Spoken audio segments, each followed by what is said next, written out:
Alors, bonjour tout le monde. Je suis évidemment heureux de vous retrouver dans cette vidéo.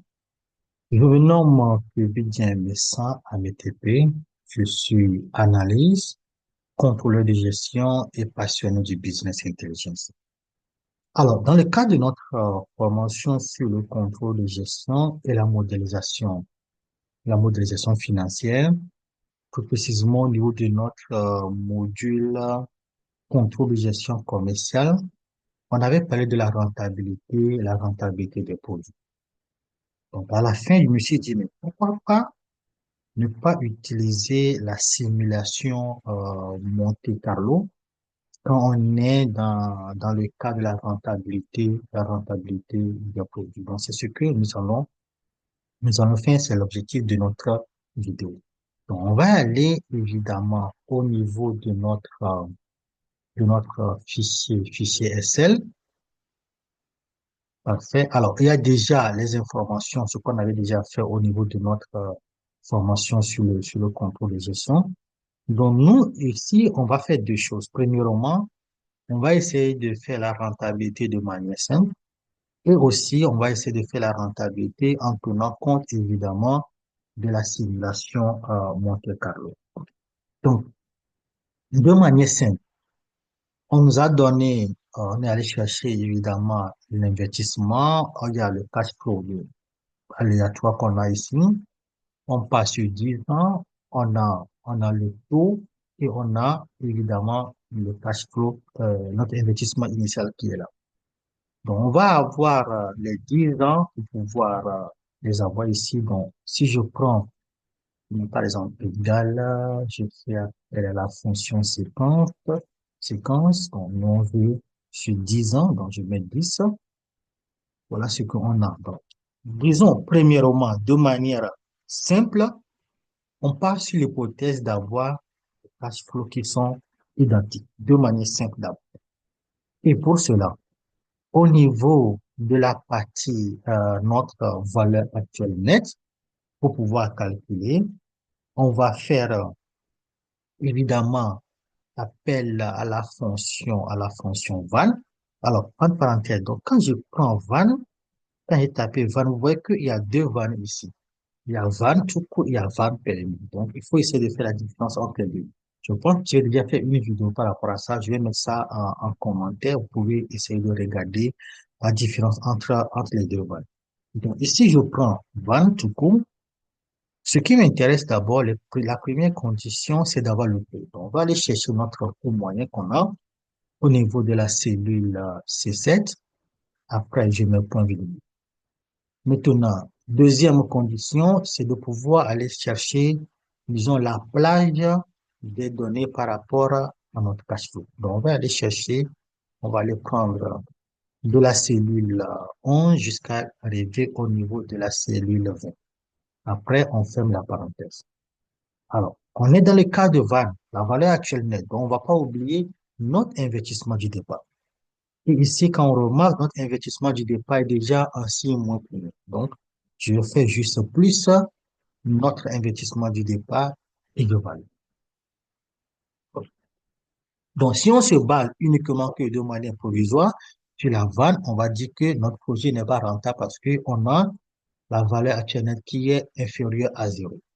On va essayer de calculer notre taux de rendement interne, le tri, dont je fais appel à la fonction tri. Le tri aussi, je vais essayer de faire une vidéo. Ça, je n'ai pas encore fait une vidéo pour vous montrer la différence entre les deux tri, alors que la vente, c'est déjà disponible. Donc, quand je prends le tri, je vais aller sélectionner l'ensemble des données par rapport au tri. Je ferme la parenthèse et je valide.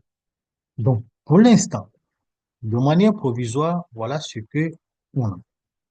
Donc, on va essayer de compliquer la tâche ou bien d'avoir beaucoup plus de scénarios en tenant compte, évidemment, de la simulation Monte Carlo.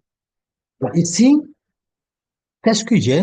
J'ai évidemment les investissements, le cash flow qui n'a pas changé, notre l'année et le coût moyen, notre coût moyen n'a pas du tout changé aussi. Par contre, ici, vous remarquez qu'il y a, disons, une autre variable qui entre en jeu ici. Il s'agit de l'écart. Alors, pourquoi j'ai décidé d'ajouter l'écart? Parce que l'idée derrière, c'est de pouvoir, au niveau du cash flow, c'est de pouvoir avoir les cash flows de manière aléatoire. Donc, et la fonction, mais les fonctions que nous allons utiliser pour pouvoir avoir les cash flows de manière aléatoire, il faut évidemment intégrer les cas types dedans. Parfait. Donc, on va faire quoi? On va aller d'abord au niveau de la première année. Je vais mettre égal. Je vais faire maintenant appel à la fonction, pour ceux qui ont fait la statistique, la fonction loi, loi normale inverse que j'ai ici. Dans cette fonction, on a trois conditions. Il y a la probabilité, il y a l'espérance, ce qu'on espère avoir, les cash flow, et il y a évidemment notre hépatique. Donc, au niveau de la probabilité, on va essayer de partir, avoir les probabilités de manière aléatoire. Très important. Donc, je vais faire quoi? Je fais appel à la fonction aléa, qui se trouve évidemment au niveau des cells. Donc, je prends aléa. Après, je ferme la parenthèse pour notre probabilité, c'est-à-dire notre première condition. Après, je mets point virgule pour aller au niveau de notre espérance. Donc, je vais aller sélectionner le cash flow qu'on a au niveau de la cellule C5. Après, je mets point virgule et je vais prendre maintenant quoi? Notre écart type qu'on a au niveau de la fonction, au niveau du monstre de la cellule C6. Et après, je ferme la parenthèse et je valide. Donc, pour l'instant, de manière aléatoire, voilà ce qu'on a. Donc, on va essayer d'incrémenter pour les autres années, mais pour incrémenter, on est d'accord qu'on va figer la cellule C5 et la cellule C6.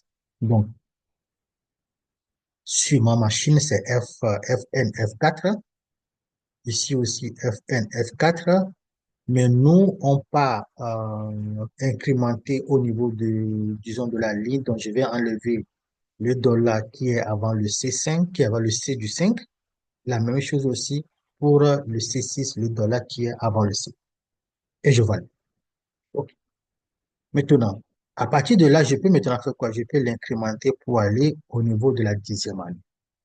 Donc, de manière aléatoire, voilà les cash flows qui nous a donné.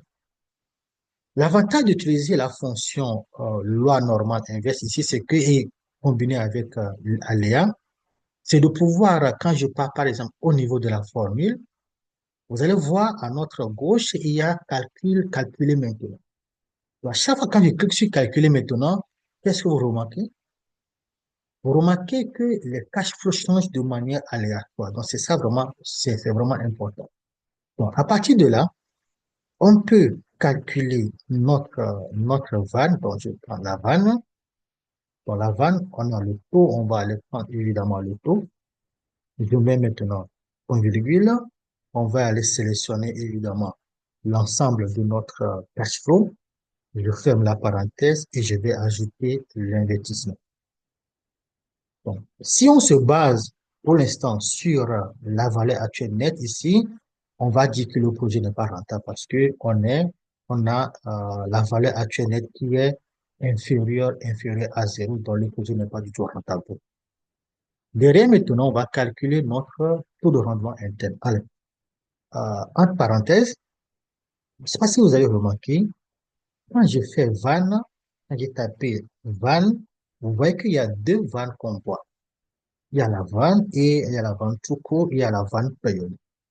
Donc, pour ceux qui ne connaissent pas la différence entre les deux vannes, il y a fait une vidéo. Vous pouvez aller regarder cette vidéo. Je vais mettre ça évidemment en bas pour que vous puissiez regarder ça. Donc, je prends maintenant notre taux de rendement interne, donc je prends le tri. Le tri aussi, on a deux tri. Je ne sais pas encore quand même fait une vidéo sur le tri, mais je vais essayer de faire ça. Donc, je prends le tri et on va renseigner évidemment les conditions au niveau du tri. Donc, après, je fais quoi? Je ferme la parenthèse et je valide. Donc, ici, en tenant compte du cash flow aléatoire qu'on a, on peut avoir d'une part un taux de rendement qui est positif pour nous et la vente qui est évidemment inférieure à zéro. Donc, en fonction évidemment des aléas, des aléas des cash flow, on voit que ça peut évidemment changer. Alors ça, c'est la première partie. La deuxième partie qui va être intéressante, c'est que on va, à partir de ces deux indicateurs clés pour pouvoir avoir la rentabilité, à partir de la vente et le tri, essayer de faire des simulations. C'est-à-dire, on va essayer de faire des simulations peut-être sur séquence ou bien sur 100 et essayer derrière de voir qu'est-ce que ça va donner. Alors, donc, pour cela, je vais, disons ici, je vais ramener, euh, je vais mettre ici van, je vais mettre ici tri. Donc, je vais ramener notre van là, ici. Je vais ramener notre prix aussi là. Ok. Là, on va essayer de faire la simulation ici au niveau de la colonne F. Donc là, hum, je peux mettre simulation. Donc, je vais mettre ça plutôt en haut. Je mets ici simulation, simulation, parfait, excellent. Donc, on va commencer par une. Donc, pour cela, qu'est-ce qu'on va faire? On va ensemble, si on est au niveau de l'accueil, et vous allez voir ici, au niveau de l'accueil, au niveau de somme, il y a en bas un élément qu'on appelle recopie. Donc, quand je prends recopier, je vais aller prendre la série. Donc, je clique sur série et on va essayer de renseigner les données. Donc, premièrement, nous, ici, on n'est pas au niveau de la ligne, on veut avoir plutôt notre série de données au niveau de la colonne. Donc, on a premièrement le 1 et on va partir sur 100, 100, 100 simulations. Et après, je fais OK. Donc, quand je viens en bas, donc j'ai les 100 effectivement qui sont là. Donc, ce qu'on va faire, à la fin quand on va avoir les simulations de la vanne et les simulations au niveau du tri, il faut que ici, on puisse avoir sous forme de récap pour nous qui va aider le responsable de la structure de la boîte à pouvoir prendre des décisions. C'est-à-dire, je vais mettre la vanne, je vais mettre notre taux de rendement interne. Qu'est-ce que je vais faire? On va essayer de déterminer la moyenne au niveau de la vanne et au niveau du trait, évidemment. On va essayer d'ajouter quoi? Qu'est-ce qu'on va ajouter? On va ajouter masse et, et min. Alors, je vais ajouter aussi la médiane. La médiane, la médiane. Parfait. Notre objectif, c'est que à partir de la simulation, des simulations euh, Monte-Carlo que nous allons avoir ici pour la vanne et pour le tri, nous allons maintenant essayer de faire quoi? D'avoir en moyenne, OK, la vanne c'est ça, le tri c'est ça, le plus bas pour nous, voilà c'est ça en termes de vanne et voilà c'est ça en termes de tri. Donc,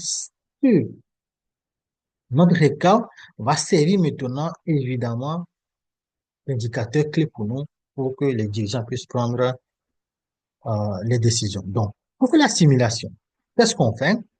Je vais sélectionner depuis notre vanne d'origine, ou je vais sélectionner toute notre table. Parfait. Quand je sélectionne l'ensemble des tables, l'ensemble des 100 scénarios, je vais aller au niveau des données. Quand je pars au niveau des données, il y a ici, vous voyez, l'analyse des scénarios. Au niveau de l'analyse des scénarios, on a quoi? Gestionnaire des scénarios, valeur cible, et puis nous, on a table de données. Donc, nous, ici, c'est une table pour nous. Donc, on va prendre juste notre table de données ici. Parfait. Alors, quand je prends les tables de données, qu'est-ce qu'on remarque? Il y a deux éléments qu'on doit renseigner, bien qui est devant nous. Il y a la cellule d'entrée en ligne et la cellule d'entrée en colonne. Donc, ici, en ligne, on ne met rien. Mais attention, Au niveau de la colonne, pour qu'on puisse avoir la simulation qui va vraiment nous aider, il est important de prendre une cellule carrément vide, où il n'y a pas de données. À partir de là, maintenant, nous, dans notre cas, on a pris la cellule F7. Donc, si je prends la cellule F7 maintenant, je fais OK. Et qu'est-ce que vous voyez? On voit maintenant les simulations de manière automatique. Donc, on va d'abord, allez, on va de milieu pour pouvoir bien lire les montants. Ici, on va le mettre évidemment en pourcentage. OK. Donc, voilà ce que la simulation nous a donné de manière aléatoire jusqu'à arriver au niveau du site. Donc, si on va donner ça aux dirigeants de prendre des décisions, ça va vraiment les tracasser. Donc, c'est pourquoi il faut faire le récap quelque part. Donc, ici, on va calculer la moyenne. Donc, on fait appel à la fonction moyenne. Je vais aller sélectionner l'ensemble des plans. Attention, je ne vais pas prendre notre vanne du départ. Donc, je prends la vanne à partir de la première simulation pour aller jusqu'en bas. Parfait. On a la vanne. Je vais faire la même chose aussi au niveau au niveau du prix. Donc, je mets moyenne. Je prends moyenne. Je prends à partir de la première simulation jusqu'à la dernière simulation pour nous. Parfait. OK. Donc, ça, c'est la moyenne. Ça, c'est la moyenne. Donc, on va calculer la médiane, masse et puis mine.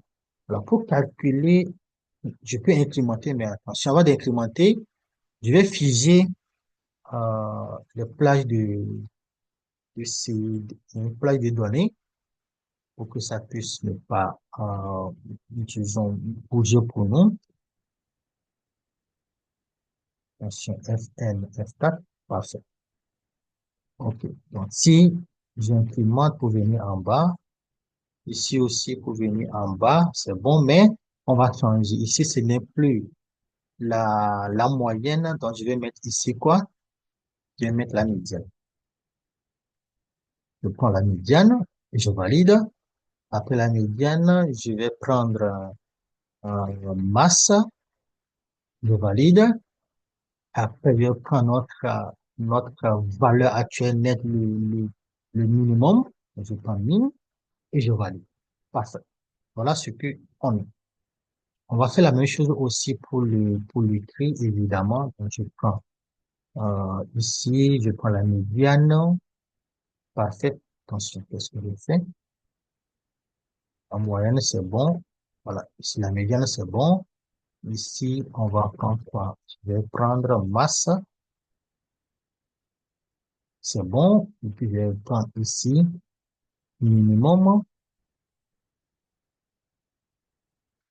C'est bon. Parfait. OK. Donc, avec quel récap, on voit en moyenne, notre valeur actuelle, mais en termes de le plus élevé pour nous, voilà, on peut y arriver jusque là pour avoir évidemment un taux de rendement qui serait évidemment de 10% pour nous. Donc, avec notre récap, c'est plus facile. Et l'autre avantage, comme on avait déjà vu ici, en partant au niveau de la formule, on peut revenir au niveau de calculer maintenant.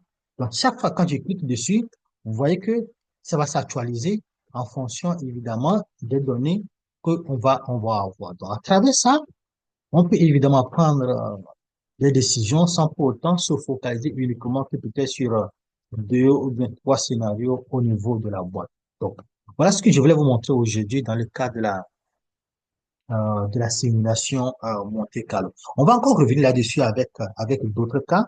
Pourquoi pas, je vais essayer de prendre sous forme de PNL pour essayer d'utiliser la situation, la simulation du MES Monte Carlo. Merci et à bientôt pour d'autres vidéos.